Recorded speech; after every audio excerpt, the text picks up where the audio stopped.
My husband secretly tested my loyalty, so I tested his back. A few weeks ago, I, 33F, found out something my husband Jeff, 35M, had done behind my back, and it completely changed how I see him. We've been married for 6 years. No major issues, good communication, and I've always thought we were pretty solid. Our friends in Chicago often called us relationship goals, and I genuinely believed it. Jeff worked at a prestigious marketing firm downtown, while I ran my own small graphic design business from our apartment in Lincoln Park. We had our routines, our favorite restaurants, our Sunday morning walks along Lake Michigan. Everything seemed perfect. The first sign that something was off came during a dinner with Jeff's coworkers at Gibson's Steakhouse. His boss made a joke about office affairs, and I noticed Jeff didn't laugh. Instead, his face tightened, and he changed the subject abruptly. On the Uber ride home, he was unusually quiet. "Everything okay?" I asked, watching the city lights flash across his face. "Yeah, just thinking about what Dave said at dinner," Jeff replied, staring out the window. "You know, about never really knowing someone." I dismissed it as work stress. His company had recently lost a major client, and everyone was on edge. But then it continued. Little comments here and there about trust, about how people can fake it for years, and you never really know what goes on behind closed doors. One night, while we were watching a movie where the protagonist discovered her husband's secret life, Jeff turned to me and said, "Do you think it's naive to completely trust your partner?" "I don't think trust is naive," I answered, feeling a strange chill despite the warm spring evening. "I think it's necessary." He nodded but didn't seem convinced. "Maybe. Or maybe it's just willful blindness." The next day, a notification popped up on my phone while I was working on a client project. Instagram message from someone named Alex Warner. I didn't recognize the name, but I opened it anyway. "Hey, Emily. So glad I ran into you at Lakeview Lounge last weekend. You were right about their old fashions, best in the city. We should meet up again sometime." I frowned at my phone. I hadn't been to Lakeview Lounge in months, and certainly not last weekend when Jeff and I had been binge-watching Ozark at home. I ignored the message, assuming Alex had confused me with someone else. 3 days later, another message arrived from the same account. "Emily, I can't stop thinking about our conversation. You're so easy to talk to, and honestly, I thought we had a connection. Would love to buy you a drink this Friday and continue where we left off." A cold feeling settled in my stomach. This was no longer a case of mistaken identity. I checked the profile, only a few generic photos of a good-looking guy in his 30s, minimal posts, all recent. I blocked the account and mentioned it to Jeff that evening while we were cooking dinner. "Some random guy is messaging me claiming we met at a bar," I said casually, chopping bell peppers. "Pretty persistent too." Jeff barely looked up from the chicken he was seasoning. "Weird. Probably just some loser trying his luck." "You blocked him, right?" "Yeah," I replied, studying his face. His reaction seemed too controlled, too measured. "Doesn't it bother you? Some guy hitting on your wife?" He shrugged. "Should it? I trust you." Something about his nonchalance didn't sit right. The Jeff from a month ago would have asked for details, maybe even joked about needing to mark his territory. This Jeff seemed almost expectant. That night, I couldn't sleep. While Jeff snored softly beside me, I opened my laptop and created a new Instagram account. I searched for Alex Warner, and there he was.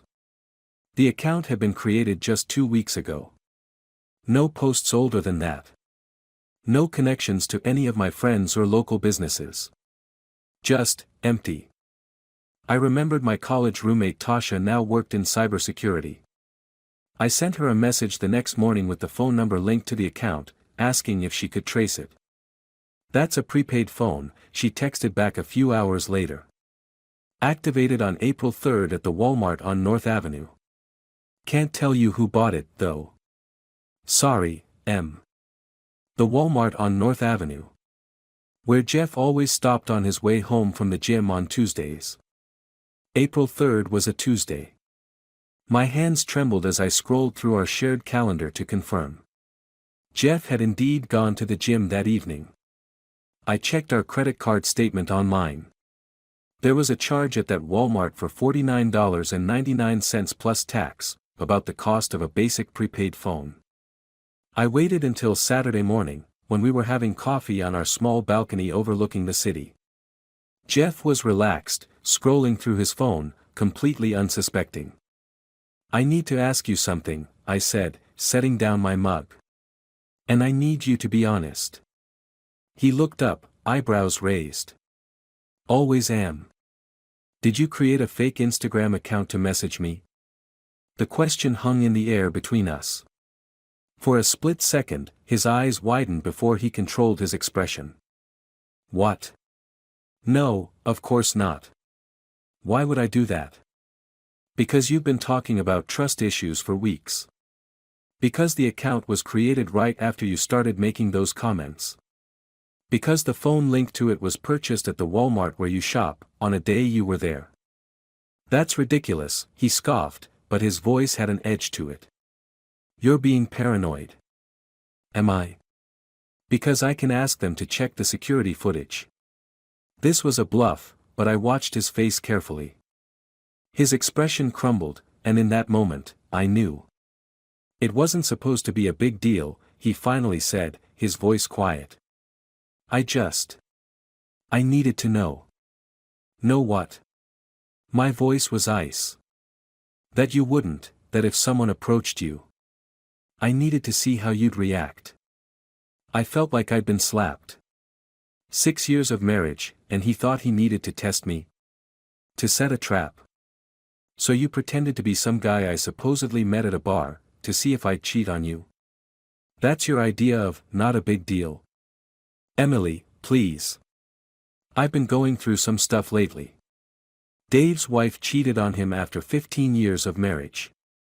It messed me up, thinking about how she seemed so perfect, so loyal, and then. So instead of talking to me about your insecurities, you decided to catfish your own wife." I was standing now, my coffee forgotten. "Do you have any idea how disturbing that is?" "I know it was wrong," he admitted, reaching for my hand. I pulled away. "But you passed. You did exactly what I hoped you would. You were loyal." "Congratulations," I said bitterly. "Your wife isn't a cheater. What a relief that must be for you." I walked inside, my mind racing. This wasn't just a momentary lapse in judgment. This was calculated. He had purchased a phone, created a fake profile, crafted messages, monitored my responses. All while sleeping beside me each night, telling me he loved me. Who was this man I married? I packed a small bag while Jeff followed me around the apartment, apologizing, explaining, justifying. I barely heard him. When my sister Olivia came to pick me up, I told Jeff I needed space to think. "How long?" he asked, his voice breaking. "When will you come back?" "I don't know," I answered honestly. "I don't know if I will." Olivia lived in a small house in Evanston with her girlfriend Mel. They gave me their guest room and plenty of space, asking few questions. I told them the basics: Jeff had betrayed my trust, and I needed time away. For 2 days, I barely spoke. I ignored Jeff's calls and messages, each one more desperate than the last. I stared at our wedding photos on my phone, trying to reconcile the man I thought I knew with someone who would go to such lengths to test me. On the 3rd day, something shifted. If he wanted to play games, maybe he should experience what it felt like to be on the receiving end. I called Ryan, one of Jeff's closest friends from college who now lived in the city. Ryan and I had always gotten along well. He was one of the few of Jeff's friends who made an effort to connect with me independently. "This is going to sound strange," I told him after explaining the situation. "But I need a favor." Ryan was horrified by what Jeff had done. "That's messed up, Em. What do you need me to do?" I explained my plan.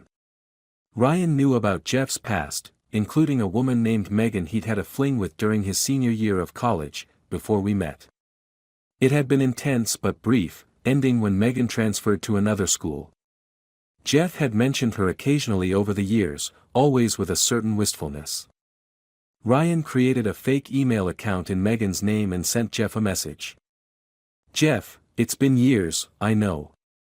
I found myself thinking about you lately and decided to reach out. I've moved to Chicago for work and was wondering if you might want to meet for a drink sometime. No pressure, just two old friends catching up.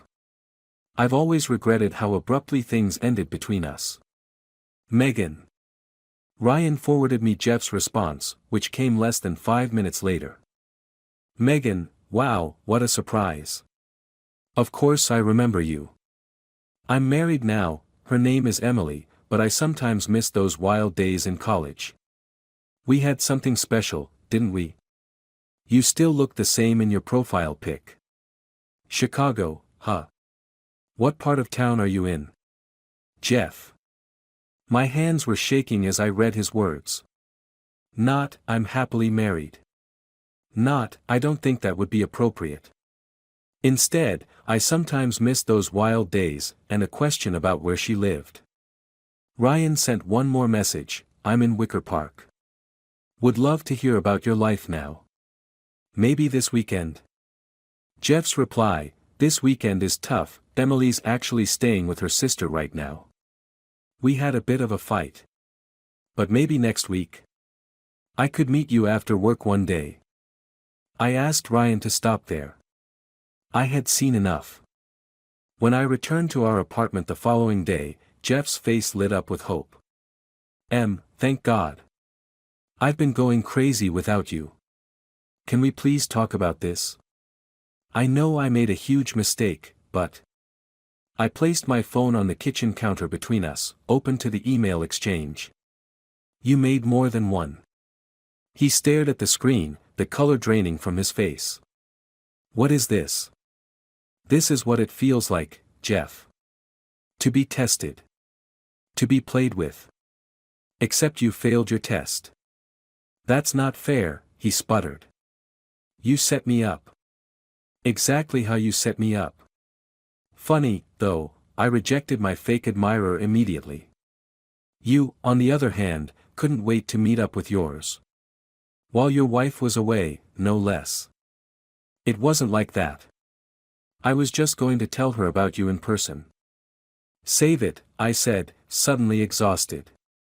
"You tested my loyalty because you were insecure, and when I tested yours back, you proved my instincts right." I took off my wedding ring and placed it beside my phone. "I'm staying with Olivia until you can find somewhere else to live. I think we're done." "Emily, please," he begged, tears forming in his eyes. "It was one stupid mistake. We can fix this. We can go to counseling, work through it. It wasn't one mistake, Jeff. It was dozens of deliberate choices, made day after day. You chose to doubt me. You chose to test me instead of talk to me. You chose to respond to your ex that way. What else have you been choosing that I don't know about?" In the weeks that followed, Jeff sent flowers, letters, emails, all pleading for another chance. His parents called, his friends reached out. He started therapy, he said. He realized what he had done, how deeply he had violated my trust. Maybe he did. Maybe people can change, can recognize their mistakes and truly grow from them. But I keep coming back to one thought: if you need to trap someone to feel secure in their love, and you can't pass the same test you set for them, what kind of foundation is that for a life together? We're still separated. I don't know what comes next. Sometimes I miss him, or rather, I miss who I thought he was. The man who would never doubt me, never try to trick me into revealing some imagined disloyalty. But that man doesn't exist. And I'm not sure I can love the one who does.